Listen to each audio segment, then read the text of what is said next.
অন্য জনের ক্ষতি করে কোনোদিন নিজের ভালো করা যায় না। এটা হলো সত্যি আর বাস্তব কথা। আপনি মানে সারা দিন একজনের পিছনে লেগে আছেন, আপনি সারা জীবন ওই মানুষটার পিছনেই থাকবেন। এখন আমাদের পিছনে লাগার অভ্যাস এটা খুব বেশি আছে। মানে মানুষের ভালো দেখলে শরীর চুলকায়, শরীরে জ্বালা পোড়া উঠে যায়, হিংসা। মানে মানুষের ভালো আমরা দেখতে পারি না।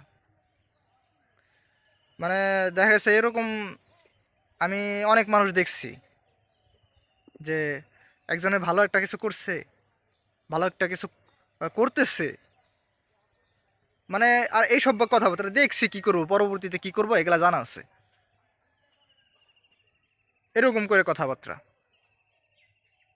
মানে মানুষের যদি আপনি ভালো না চান, মানুষের যদি আপনি ভালো না করেন, আপনার ভালো হওয়াটা খুব ডিফিকাল্ট। আপনার ভালো তখন হবে যখন আপনি অন্যের ভালো চাইবেন।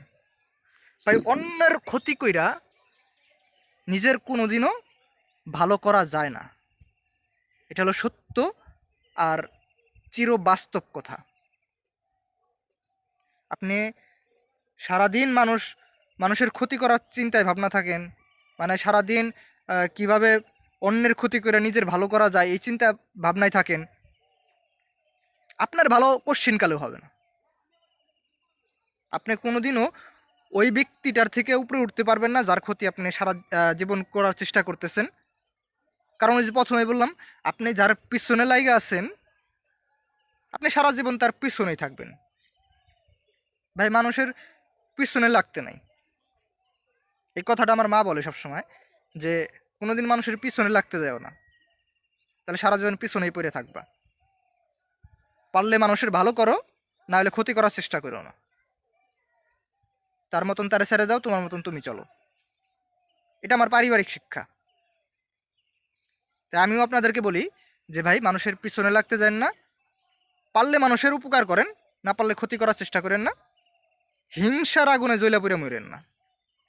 আপনার ভাগ্যে যেটা আছে আপনি ওটা পাবেন। কষ্ট করেন, চেষ্টা করেন, আপনি ওটা পাবেন।